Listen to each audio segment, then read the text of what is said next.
Hey guys, welcome to this tutorial. This is Rupak and यहाँ पर हम बात करने वाले हैं biology class 12 chapter 3 human reproduction का पार्ट 4 होने वाला है ये वीडियो, जहाँ पर हम डिस्कस करेंगे about the detailed process of fertilisation.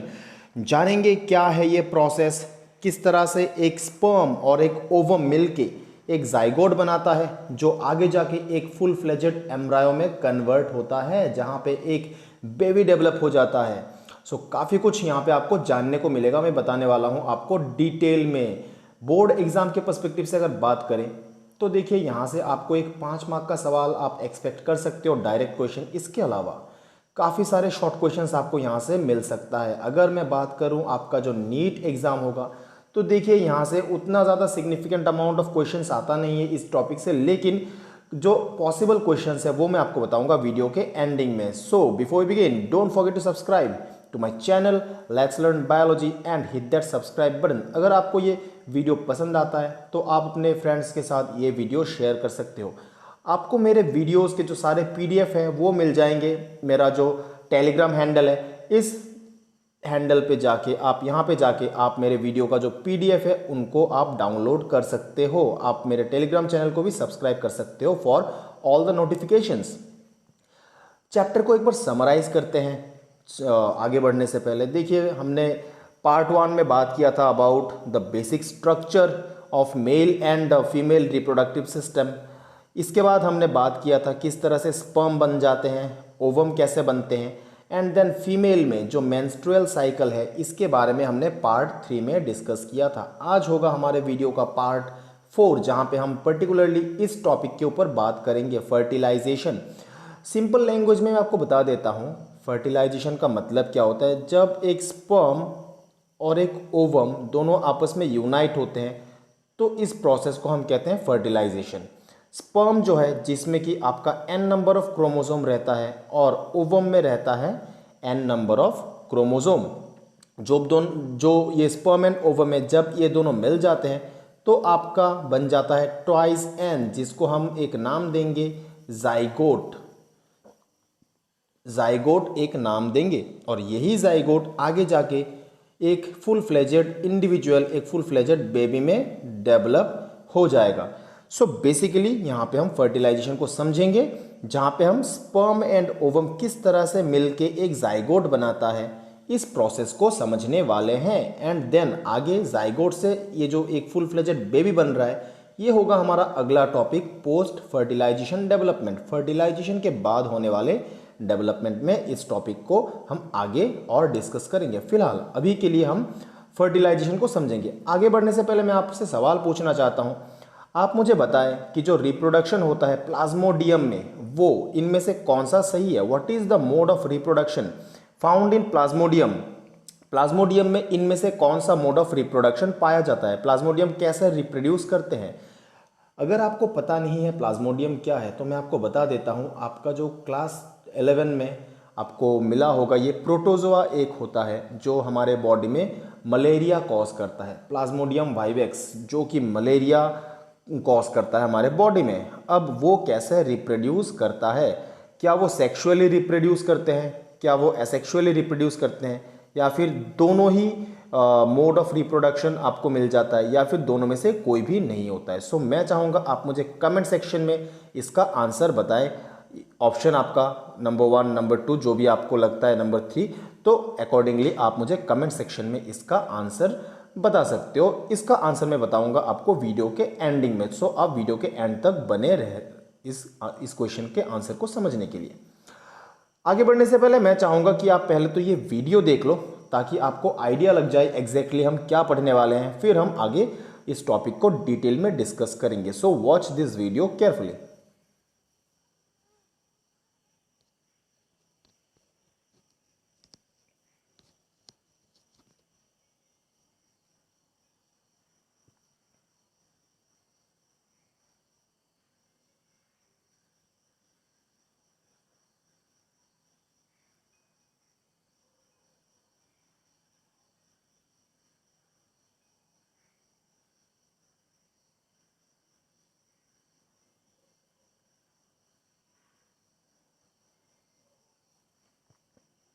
All right, so basically यहाँ पे क्या हो रहा है, एक स्पर्म है जो कि जब इजेकुलेशन होता है, when sperm enters into the females body, millions of sperm एक साथ इजेकुलेट होते हैं। उनमें से कुछ स्पर्म आपने देखा कि वो जो है फेलोपियन ट्यूब के जरिए ओवम तक पहुंचता है, एंड वहाँ पे ओवम के साथ, यहाँ पे आप पिक्चर में देख सकते हो, ये ओवम के साथ खुद को अटैच कर लेता है, और यहाँ से हमारा प्रोसेस होता है फर्टिलाइजेशन का, जहाँ पे एक स्पर्म एंड एक ओवम आपस में मिलते हैं। तो बेसिकली इसी प्रोसेस को हम समझने वाले हैं कि ये कैसे होता है। सो आगे बढ़ते हैं। ऑल राइट, सो आगे बढ़ते हैं। अब प्रोसेस को हम लोग डिटेल में समझते हैं। सो बेसिकली जो फर्टिलाइजेशन का प्रोसेस है, इसको हम कैसे डिफाइन कर सकते हैं। देखिए यहाँ पे हमने डेफिनेशन दे रखा है, fertilization is the process of union of haploid male and female gamete. मतलब जो हैप्लॉइड का मतलब आपको पता होगा, हमारे बॉडी में 46 क्रोमोसोम्स होते हैं, या फिर 23 पेयर्स ऑफ क्रोमोसोम हमारे बॉडी में होते हैं। तो हम कहते हैं कि हम जो है वो डिप्लॉयड है। और जो हमारा स्पर्म होता है या फिर ओवम होते हैं, इनमें रहता है 23 नंबर ऑफ क्रोमोसोम, है ना। So in case of human being twice N, that is 46, ये हो जाता है डिप्लॉयड, मतलब 2 सेट। हैप्लॉइड क्या होगा इसका, सिंगल सेट, मतलब एन या फिर 23। सो जो स्पर्म है या फिर ओवम है, जिनको हम गैमेट कहते हैं, इनमें रहता है N number of chromosome, that is 23 number of chromosome, यानी कि वो हैप्लॉइड होते हैं। So fertilization is the process of union मतलब मिलना, of haploid male and female gamete to form a diploid zygote inside the fallopian tube. देखो यहाँ पे बहुत सारे इंफॉर्मेशन दिया हुआ है। सबसे पहले जो स्पर्म है एंड ओवम है वो हैप्लॉइड होते हैं, और जब वो मिल जाते हैं तो बन जाता है डिप्लॉयड। बहुत ही सिंपल सा लॉजिक है। स्पर्म है एन नंबर, ओवम है एन नंबर, जब दोनों मिल जाएंगे हो जाएगा ट्वाइस एन, और इसको हम कहेंगे जाइगोट। जाइगोट बनेगा कहाँ पे बनेगा, फैलोपियन ट्यूब में। ये वाला जो पार्ट है, दिस इज फैलोपियन ट्यूब, यहाँ पे आपका बनेगा जाइगोट। सो फर्टिलाइजेशन अगर मैं आपको पूछूं कहाँ पे होता है ये प्रोसेस, तो आप मुझे बताओगे फर्टिलाइजेशन होता है फैलोपियन ट्यूब के अंदर। और यहाँ पे क्या होता है, एक स्पर्म और एक ओवम आपस में मिलते हैं एंड एक जाइगोट प्रोड्यूस होता है। सो this is the definition.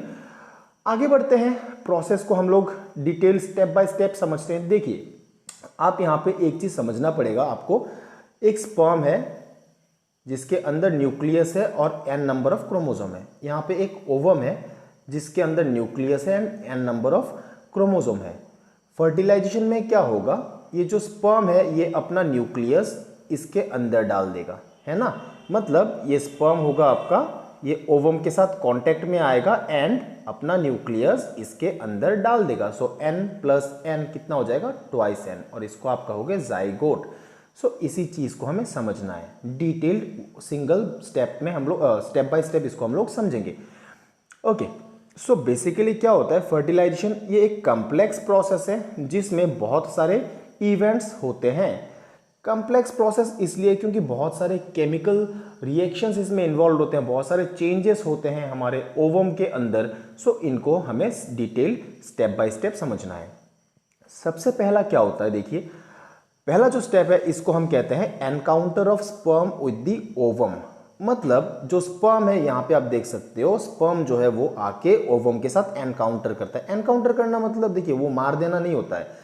Encounter का मतलब होता है हमारा जो स्पर्म है वो ओवम के साथ आके मिलता है, ठीक है ना। अब आपने देखा होगा वीडियो में, स्पर्म जो है वो ओवम के साथ आके मिल जाता है। और वो कैसे होता है, the sperm after entering inside the females body makes it's way towards fallopian tube. Sperm जो है फीमेल के बॉडी में आने के बाद फैलोपियन ट्यूब के तरफ मूव करता है, और इस मूवमेंट में मदद करता है स्पर्म का टेल। आपको ऑलरेडी पता होगा स्पर्म का टेल है, ये फ्लैजेलरी मूवमेंट के जरिए स्विम करता है एंड वो फैलोपियन ट्यूब के तरफ मूव करता है, जहां पे इसको मिल जाता है, स्पर्म को मिल जाता है ovum. So this is sperm and ovum का एक दूसरे के साथ फर्स्ट टाइम मिलना होता है।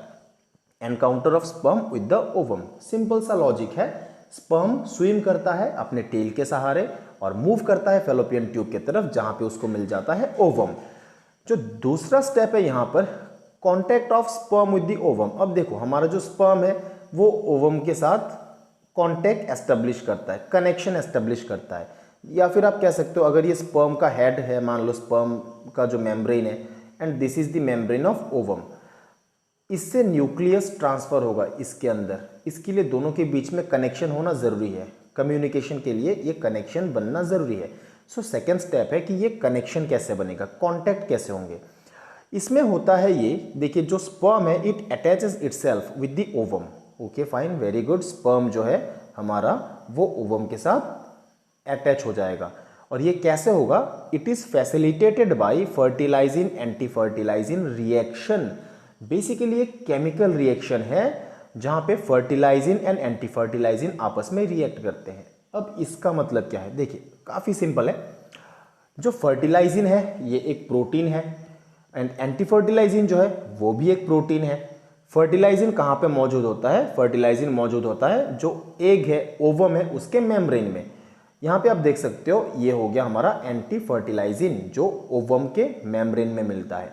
सिमिलरली जो एंटी फर्टिलाइजिन है ये भी एक प्रोटीन है जो मिल जाता है स्पर्म सेल के मेम्ब्रेन में। अब these are the sperm cells and you can see these are the anti fertilizins. Basically इस डायग्राम को देख के आप आइडिया लगा सकते हो कि लॉक एंड की जैसे आपस में फिट हो जाते हैं। यहाँ पर जो फर्टिलाइजिन है एंड एंटी फर्टिलाइजिन है आपस में, यहाँ पे आप देख सकते हो ये हुक जैसा बना लेता है जहाँ पे ये एक दूसरे के साथ अटैच हो जाते हैं। सो जस्ट इमेजिन करो यहाँ पर अगर मैं आपको दिखाना चाहूँ, ओके, सो ये जो मेम्ब्रेन है जहाँ पे ये कनेक्शन एस्टेब्लिश कर रहे हैं, यहाँ पे ये आपस में ऐसे हुक जैसे स्ट्रक्चर बना लेते हैं जिसके जरिए ये एक दूसरे के साथ कॉन्टैक्ट एस्टेब्लिश कर लेते हैं, एक दूसरे के साथ जुड़ जाते हैं। सो पहले क्या हुआ, स्पर्म जाता है ओवम की तरफ, मूव करता है, एक दूसरे के साथ मिलते हैं, एंड देन आपस में दोनों कॉन्टैक्ट एस्टेब्लिश कर लेते हैं। कैसे, फर्टिलाइजिंग एंटी फर्टिलाइजिंग रिएक्शन के जरिए। आपको एक मार्क के लिए पूछ सकते हैं फर्टिलाइजिन कहाँ पे पाया जाता है या फिर एंटी फर्टिलाइजिन कहाँ पे पाया जाता है। So you should know fertilizin जो है ये एक ग्लाइकोप्रोटीन है जो मिल जाता है आपको ओवम के मेम्ब्रेन में, एंड जो फर्टिलाइजिन है ये आप एंटी फर्टिलाइजिन है ये आपको मिल जाता है स्पर्म के मेम्ब्रेन में। So you need to remember this. इसके बाद क्या होता है, जब स्पर्म एंड ओवम आपस में कॉन्टैक्ट एस्टेब्लिश कर लेते हैं, यहाँ पे आप देख सकते हो ये कॉन्टैक्ट एस्टेब्लिश कर चुका है। इसके बाद होता है नेक्स्ट एक्रोसोमल रिएक्शन। एक्रोसोम क्या है, अगर आपको स्पर्म का डायग्राम याद है, स्पर्म का जो हेड पोर्शन है यहाँ पे एक ऑर्गेनेली रहता है जिसको हम कहते हैं एक्रोसोम, न्यूक्लियस के ऊपर रहता है। अगर आपको एक्रोसोम नहीं पता तो मैं चाहूँगा आप मेरा जो पहला वीडियो है जहाँ पे हमने स्पर्म के स्ट्रक्चर के बारे में बात किया था, वहाँ पे जाके आप जो स्ट्रक्चर है स्पर्म का उसको आप विजिट कर सकते हो। आपको पता होगा जो गोल्गी बॉडी है वो एक्रोसोम को बनाता है, और एक्रोसोम के अंदर रहता है lytic enzyme. Lytic enzyme basically देखिए, लाइटिक मतलब जो किसी चीज़ को तोड़ना होता है, लाइसिस करना मतलब तोड़ना। सो लाइटिक एंजाइम क्या करता है, ये तोड़ता है। किसको तोड़ेगा, देखो हमारे एक्रोसोम के अंदर है लाइटिक एंजाइम, और ये लाइटिक एंजाइम जो एग का मेम्ब्रेन है इसको तोड़ देता है। इसको मैं आपको यहाँ पे ऐसे समझाता हूँ। बेसिकली क्या होता है, आपका जो स्पर्म है यहाँ से एक्रोसोम रिलीज होता है, एंड ओवम का मेम्ब्रेन यहाँ पे है। सो बेसिकली एक्रोसोम जो है ओवम का जो मेम्ब्रेन है उसको डाइजेस्ट कर देता है, उसको इसको डिसॉल्व कर देता है। अब डिसॉल्व करने के बाद क्या होगा, डिसॉल्व करने के बाद ये होगा, देखिए मैं यहाँ पे आपको समझाने की कोशिश करता हूँ। ये हो गया ओवम एंड ये हो गया हमारा स्पर्म। जब एक्रोसोमल रिएक्शन होगा तो यहाँ से हमारा जो स्पर्म है ये ओवम के मेम्ब्रेन को डिसॉल्व कर देगा। मतलब हमारा जो स्पर्म है एंड ओवम है इनके बीच में एक कनेक्शन बन जाएगा। अब समझ सकते हो कनेक्शन क्यों चाहिए, क्योंकि जो न्यूक्लियस है ये इसके अंदर ट्रांसफर होना है, होने के लिए एक चैनल चाहिए होगा ना, एक ट्यूब लाइक एक पाइप लाइक स्ट्रक्चर चाहिए होगा ना जिसके जरिए ये पास हो सके। सो बेसिकली एक्रोसोमल रिएक्शन क्या करता है, एक चैनल बना लेता है। यहाँ पे आप देख सकते हो इन दिस डायग्राम, यहाँ पे एक चैनल बना लेता है जिसके जरिए हमारा जो स्पर्म है वो ओवम के साथ एक कंटिन्यूअस कनेक्शन एस्टेब्लिश करता है, और इसके सहारे हमारा जो स्पर्म का न्यूक्लियस है वो ओवम के अंदर ट्रांसफर हो सकता है। सो एक्रोसोमल रिएक्शन में क्या होगा, acrosome present on the head of the sperm, जो स्पर्म के हेड में प्रेजेंट होता है, it releases its lytic enzyme and dissolves the egg cell membrane, egg का जो सेल मेम्ब्रेन है उसको तोड़ देता है। दस फॉर्म्स अ कंटिन्यूटी, मतलब जो हमारा स्पर्म है एंड जो ओवम है इनके बीच में एक कंटिन्यूटी बन जाता है, जिसके जरिए हमारा स्पर्म का न्यूक्लियस ओवम के अंदर जा सकता है। तो आई होप यहां तक आपको समझ में आया होगा। सबसे पहले स्पर्म एंड ओवम आपस में मिलते हैं, एक दूसरे के साथ कांटेक्ट एस्टेब्लिश करते हैं, कनेक्शन बनाते हैं, एंड फिर स्पर्म जो है वो ओवम का मेम्ब्रेन को तोड़ देता है। ओवम में जो मेम्ब्रेन, सेल मेम्ब्रेन है उसको तोड़ देता है, जिससे कि एक कनेक्शन बन जाता है दोनों के बीच में। इसके बाद क्या होता है? इसके बाद होता है एक्टिवेशन ऑफ द ओवम। जो हमारा ओवम है वो एक्टिवेट हो जाता है। क्या क्या होता है यहाँ पे? बहुत सारे सीरीज ऑफ चेंजेस होते हैं, आपको मैं ये बताऊंगा डिटेल में। देखिए, एक बार एक्रोसोमल रिएक्शन हो गया, इसके बाद ओवम गेट्स एक्टिवेटेड। और एक्टिवेटेड का मतलब क्या है? जब मैं कहता हूं ओवम एक्टिवेट हुआ है, इसका मतलब क्या है? इसका मतलब बहुत ही सिंपल है। तीन चीजें यहां पे आपको याद रखना है। Formation of fertilization cone, formation of fertilization membrane, increase in metabolic activities. एक एक करके मैं आपको समझाता हूं। सबसे पहले फर्टिलाइजेशन कोन बनता है। इसका मतलब क्या है? देखिए, इसका मतलब है, यहां पे आपको समझाता हूं। ये हो गया हमारा ओवम एंड यहाँ पे हमारा स्पर्म जो है ये इसके साथ एक कंटिन्यूअस कनेक्शन एस्टेब्लिश कर चुका है। This is the nucleus of the ovum, this is the nucleus of the sperm. आपको पता होगा ओवम के अंदर साइटोप्लाज्म होगा, ऑब्वियस सी बात है। ये साइटोप्लाज्म मैं दिखाने की कोशिश कर रहा हूँ। सिमिलरली स्पर्म के अंदर भी साइटोप्लाज्म होगा, हालांकि स्पर्म में कम रहता है। ओवम का जो साइटोप्लाज्म है ये बेसिकली इस तरह से बाहर निकल के आता है, बल्ज आउट होता है। ये साइटोप्लाज्म जो है ये धीरे धीरे ऐसे बाहर निकल के आता है एंड एक कॉनिकल इस तरह से बाहर निकल के आता है एंड एक कॉनिकल शेप बना लेता है। अब देख सकते हो यहाँ पे जो स्पर्म का हमारा न्यूक्लियस है ये लगभग ओवम का जो साइटोप्लाज्म है उसके अंदर आ चुका होता है। सो बेसिकली ये क्या होता है? फर्टिलाइजेशन कोन, हमारा जो ओवम है वो एक साइटोप्लाज्म को अपना बाहर की तरफ धकेलता है इस तरह से, जिससे कि स्पर्म का न्यूक्लियस ओवम के साइटोप्लाज्म के अंदर आ जाता है। ठीक है ना? यहां पर ओवम ने अपना साइटोप्लाज्म को बाहर की तरफ निकाल दिया है, जिससे कि स्पर्म का न्यूक्लियस उसके अंदर आ जाता है। सो बेसिकली ये ऐसी बात है। आप देख सकते हो ओवम का साइटोप्लाज्म जब बाहर निकल के आता है और जब ये साइटोप्लाज्म अंदर की तरफ रिट्रीट करेगा तो साथ ही साथ ये जो मेल न्यूक्लियस है, जो स्पर्म का न्यूक्लियस है, इसको भी अपने अंदर खींच लेगा। सो इस तरह से फर्टिलाइजेशन कोन बनता है। जो साइटोप्लाज्म है ओवम का वो स्पर्म की तरफ निकल के जाता है एंड जो न्यूक्लियस है स्पर्म का उसको अपने ओर खींच के ले आता है। This is the formation of fertilization cone. अब यहां पे देखते हैं, the cytoplasm of the egg bulges out. Bulges out मतलब ऐसे बाहर की तरफ निकल के आना, to form a cone like structure that takes sperm nucleus inside. मतलब जो ओवम है, यहाँ पे ये स्पर्म हो गया and this is your ovum. Ovum का जो साइटोप्लाज्म ये ऐसे बाहर की तरफ निकल के आता है एंड स्पर्म न्यूक्लियस को अपने अंदर खींच लेता है। आई होप ये आपको समझ में आया होगा। Then formation of fertilization membrane. Fertilization membrane बनता है। अब ये क्या है? देखिए, यहाँ पे आप देख सकते हो, अगर आप इस डायग्राम को ध्यान से देखो, जो ये वाला पोर्शन है यहाँ पर, दिस पार्ट, यहाँ तक आपका जो ये एक्रोसोमल रिएक्शन होने से पहले तक, up to this acrosomal reaction होने से पहले तक, ये जो आपका प्री वाइटलाइन स्पेस है, ये आप देख रहे हो प्री वाइटलाइन स्पेस। इस प्री वाइटलाइन स्पेस को देखो, ये काफी छोटा सा हिस्सा कवर कर रहा है। लेकिन जब एक्रोसोमल रिएक्शन होता है यहाँ पर, तो हमारा जो प्री वाइटलाइन स्पेस है वो बढ़ जाता है। देख रहे हो यहाँ पे डिफरेंस? ये जो प्री वाइटलाइन स्पेस है यहाँ पे छोटा है, बट जब एक्रोसोमल रिएक्शन होता है this perivitelline space it increases. कैसे? By formation of cortical granule. ठीक है ना? कुछ सब्सटेंसेस सिक्रेट होते हैं जिससे कि हमारा प्री वाइटलाइन स्पेस बड़ा हो जाता है। इसको हम कहते हैं फर्टिलाइजेशन मेम्ब्रेन बनना। क्या हो रहा है यहाँ पे फर्टिलाइजेशन मेम्ब्रेन बनने में? देखिए, सिंपल सा लॉजिक है। The outer vitelline membrane gets separated from inner plasma membrane that prevents polyspermy. मतलब जो हमारा वाइटलाइन मेम्ब्रेन है ये सेपरेट हो जाता है। This is the inner plasma membrane, this is the outer vitelline membrane. दोनों जब सेपरेट हो जाएंगे तो इनके बीच में एक स्पेस क्रिएट हो जाएगा। अच्छा, इससे क्या होगा? इससे हम कह रहे हैं ये क्यों चाहिए?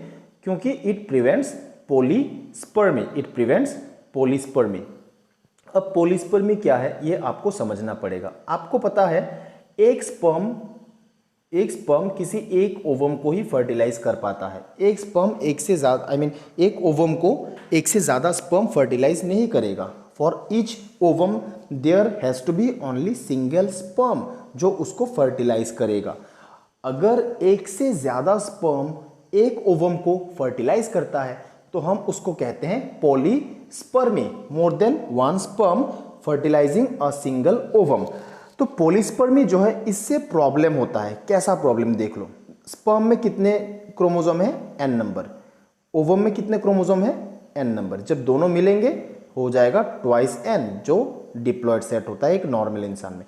सपोज मान लो एक स्पर्म है n, एक ओवम है और एक और स्पर्म है, मतलब एक से ज्यादा स्पर्म अगर फर्टिलाइज होता है तो क्या हो जाएगा? ये थ्राइस n, एबनॉर्मल है ना। सो ये हमको नहीं चाहिए। हमको चाहिए कि एक स्पर्म सिर्फ एक ओवम के साथ फर्टिलाइज हो या फिर एक ओवम को सिर्फ एक स्पर्म ही फर्टिलाइज कर पाए। सो बेसिकली इसीलिए हम फर्टिलाइजेशन मेम्ब्रेन की तरफ देखते हैं। सो फर्टिलाइजेशन मेम्ब्रेन क्या करता है? It ensures that only one sperm gets to fertilize with a single ovum. I hope ये आपको समझ में आया होगा। सो पॉलीस्पर्मी को रोकने के लिए यहाँ पे हमारा फर्टिलाइजेशन मेम्ब्रेन बनता है। सो यहाँ पे आप देख सकते हो, यहाँ पे एक स्पर्म जब अपना एक्रोसोमल रिएक्शन कर लेता है तो हमारा जो प्री वाइटलाइन स्पेस है ये बढ़ जाता है। अब क्या होगा इससे? यहाँ पे दूसरा स्पर्म आके एक्रोसोमल रिएक्शन नहीं कर सकता। सो पॉलीस्पर्मी नहीं होगा। बहुत ही सिंपल सा लॉजिक है। आई होप ये आपको समझ में आया होगा। अगेन मैं रिपीट कर रहा हूँ, फर्टिलाइजेशन मेम्ब्रेन में क्या होता है? जब एक स्पर्म अपना एक्रोसोमल रिएक्शन कर लेता है, इसके बाद जो प्री वाइटलाइन स्पेस है वो बढ़ जाता है। अब इससे क्या होगा? इससे दूसरा स्पर्म अगर यहाँ पे आता भी है तो भी वो अपना कंटेंट जो है इसके अंदर डाल नहीं पाएगा, यानी कि पॉलीस्पर्मी नहीं होगा, क्योंकि ये स्पेस यहाँ पे बढ़ जाता है काफ़ी ज़्यादा। ठीक है ना। So this is formation of fertilization membrane. Now third point क्या है? Increase in metabolic activities inside ovum. Now ये सिंपल सा लॉजिक है। ओवम के अंदर मेटाबॉलिज्म बढ़ जाता है, जैसे कि ऑक्सीजन इनटेक बढ़ जाना या फिर प्रोटीन सिंथेसिस बढ़ जाना ओवम के अंदर।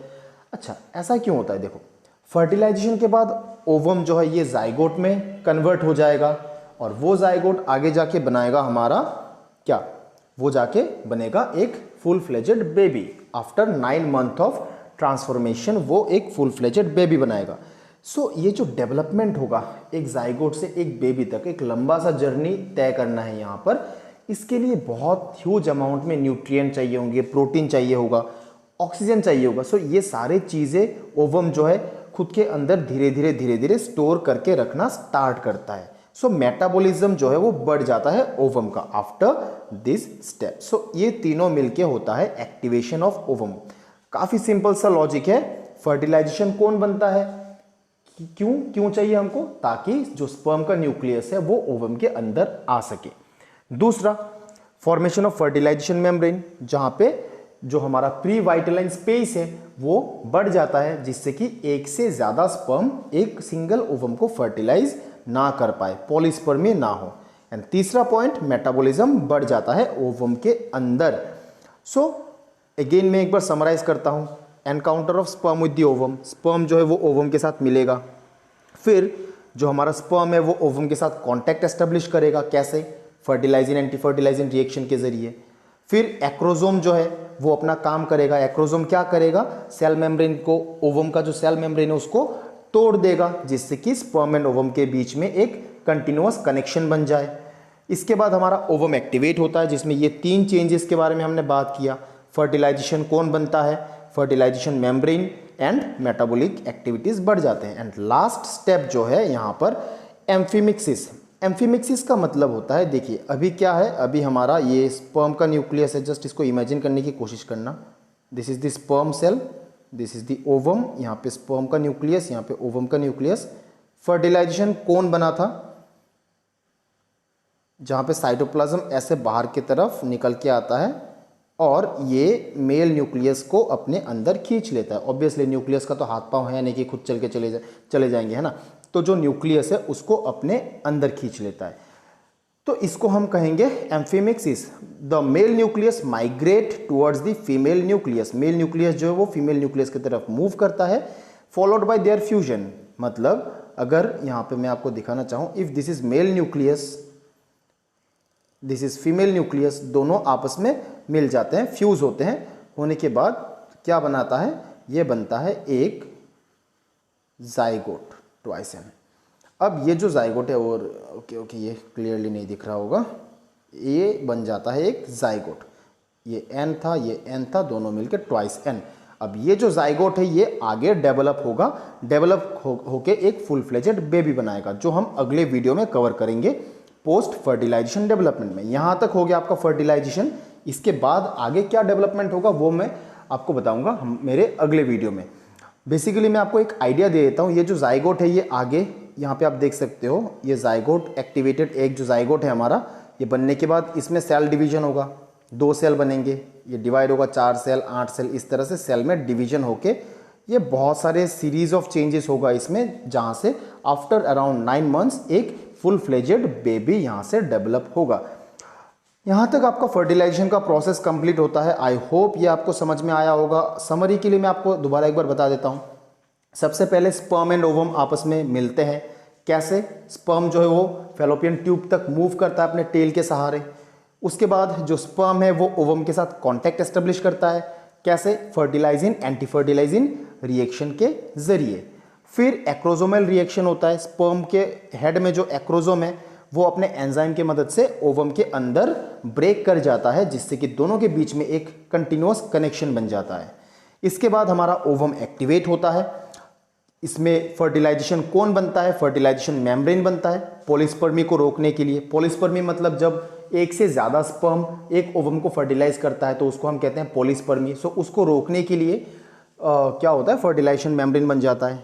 एंड देन मेटाबॉलिक एक्टिविटी बढ़ जाता है ओवम के अंदर। एंड फाइनली होता है आपका एम्फीमिक्सिस, मतलब जो मेल न्यूक्लियस है एंड फीमेल न्यूक्लियस है दोनों आपस में फ्यूज हो जाते हैं, जिससे कि बनता है एक जाइगोट, और इस प्रोसेस को हम कहते हैं एम्फीमिक्सिस। सो यहाँ तक अपना प्रोसेस ऑफ फर्टिलाइजेशन खत्म होता है। क्यों इंपॉर्टेंट है फर्टिलाइजेशन? सिग्निफिकेंस क्या है ये आपको पता होना पड़ेगा। 2 मार्क के लिए यहाँ से आप, अच्छा जो फर्टिलाइजेशन का प्रोसेस है यहाँ पे 5 स्टेप है। काफ़ी छोटे छोटे पॉइंट्स में मैंने इसको डिस्कस कर रखा है। ये आपका 5 मार्क के लिए आप इसको आपको ये पूछ सकते हैं। So for 5 marks you need to write all those 5 points along with one single diagram. Of course you can use this diagram. Okay, significance क्या है, क्यों चाहिए फर्टिलाइजेशन? तो 2 मार्क के लिए इसको भी हम प्रिपेयर कर लेंगे। 4 पॉइंट आपको पता होना चाहिए। Diploid number of chromosome is restored, मतलब स्पर्म का जो हैप्लॉयड क्रोमोसोम होता है, ओवम का हैप्लॉयड क्रोमोसोम होता है, जब दोनों मिल जाते हैं आपस में तो ये बन जाता है डिप्लॉयड, जो कि एक नॉर्मल इंसान में रहता है। सो डिप्लॉयड जो क्रोमोसोम है वो इंसान में मेंटेन रहता है। दूसरा चीज़, इट एक्टिवेट्स द ओवम, हमने ऑलरेडी पढ़ा है, ओवम को एक्टिवेट कर जाता है, which start series of event for formation of new life, एक नया बेबी वहाँ पे डेवलप होता है। Combines character of 2 parent therefore bringing genetic change and variation, मतलब क्या है? फादर का कैरेक्टर एंड मदर का कैरेक्टर, दोनों का कैरेक्टर मिक्स होता है, क्योंकि हमको थोड़ा सा कैरेक्टर फादर से मिलता है, थोड़ा सा कैरेक्टर मदर से मिलता है। सो दोनों मिक्स होकर जब एक नया लाइफ फॉर्म डेवलप होता है तो इसमें थोड़ा बहुत कैरेक्टर फादर का, थोड़ा बहुत कैरेक्टर मदर का, मतलब चेंजेस आता है इस न्यू फॉर्म में, इस बेबी में चेंजेस आएंगे, वेरिएशन आएगा। And of course you know variation जो है ये in a long run evolution में मदद करता है। And then it produces offspring with superior character. Of course simple सी बात है, आपको चैप्टर 1 में भी ये मिला होगा कि जो सेक्सुअल रिप्रोडक्शन है इसमें जो ऑफस्प्रिंग है they produce a superior quality. क्यों? अगेन सिंपल सा लॉजिक है, क्योंकि उनमें वेरिएशन होता है, चेंजेस आते हैं। सो ये हो गया आपका टॉपिक, 2 मार्क के लिए आप इसको प्रिपेयर कर सकते हो। आगे ख़त्म करने से पहले मैं आपको कुछ क्वेश्चंस बताना चाहता हूँ। मैं चाहूँगा कि आप इनको सॉल्व करें, इनका सोल्यूशन आप मुझे बताएं। सबसे पहला क्वेश्चन है, what helps in the penetration of egg by the sperm. Sperm जो एग के अंदर पेनेट्रेट करता है उसमें कौन मदद करता है? इनमें से ऑप्शन आपको मुझे बताना है, इसका आंसर कमेंट सेक्शन में। Then development of an egg without fertilization, मैं चाहूँगा आप इसके बारे में थोड़ा सा पढ़ें, थोड़ा सा स्टडी करें, थोड़ा सा ब्राउज करें इसको। तो अगर कोई इंडिविजुअल डेवलप हो रहा है फर्टिलाइजेशन हुए बिना, तो उसको हम क्या कहेंगे, इनमें से कौन सा ऑप्शन सही होगा, आपको मुझे बताना है। ये थोड़ा सा आप स्टडी करो इसके बारे में, मैं चाहूँगा, एंड आप मुझे इसका आंसर बताओ। विदाउट फर्टिलाइजेशन, फर्टिलाइज हुए बिना अगर कोई एग डेवलप होता है तो उसको हम क्या कहेंगे। देन नेक्स्ट क्वेश्चन जो है, fertilization membrane during fertilization is synthesized by, जो फर्टिलाइजेशन मेम्ब्रेन बनता है वो किससे बनता है, इनमें से आप मुझे बताओ इसका आंसर क्या होगा। तो काफ़ी सिंपल से क्वेश्चन है, अगर ये वीडियो आपने अच्छे से देखा होगा तो आपको ये सारे क्वेश्चंस के आंसर आने चाहिए। वीडियो के स्टार्टिंग में मैंने आपको एक सवाल पूछा था एंड उसका जवाब कमेंट सेक्शन में आप मुझे बताओ, मैं चाहूँगा फिर मैं आपको बता देता हूँ। उस क्वेश्चन का आंसर होगा, आपका क्वेश्चन मैंने पूछा था कि जो आपका प्लाज्मोडियम है वो कौन सा मोड ऑफ रिप्रोडक्शन शो करते हैं। So plasmodium it shows both sexual and asexual mode of reproduction. उसमें सेक्सुअल रिप्रोडक्शन भी होता है, एसेक्सुअल रिप्रोडक्शन भी होता है। आपको पता होगा जो प्लाज्मोडियम है बेसिकली ये क्या होता है, ये एक प्रोटोजोआ है जो हमारे बॉडी में मलेरिया कॉज करते हैं, राइट। एंड ये जो ऑलराइट, सो यहाँ पे मैंने आपको पूछा था कि जो प्लाज्मोडियम है ये कौन सा मोड ऑफ रिप्रोडक्शन शो करता है, आपका ऑप्शंस थे ये। ओके, आपका जो आंसर होगा ये होगा number 3, both sexual as well as asexual reproduction. आपको पता होगा जो प्लाज्मोडियम है ये फीमेल एनोफिलिस मॉस्क्यूटो से हमारे बॉडी में ट्रांसफ़र होता है। सो inside the mosquito it shows sexual mode of reproduction, whereas inside the human host it shows asexual mode of reproduction। सो काफ़ी सिंपल सा क्वेश्चन है, इसके बारे में आप पढ़ोगे डिटेल में। ह्यूमन जो हेल्थ एंड डिजीज़ चैप्टर है आपका चैप्टर 8, वहाँ पे आप इसके बारे में डिटेल में पढ़ोगे। फिलहाल इस वीडियो में इतना ही। आई होप आपको ये समझ में आया होगा। Thank you very much, thanks for listening and God bless you all.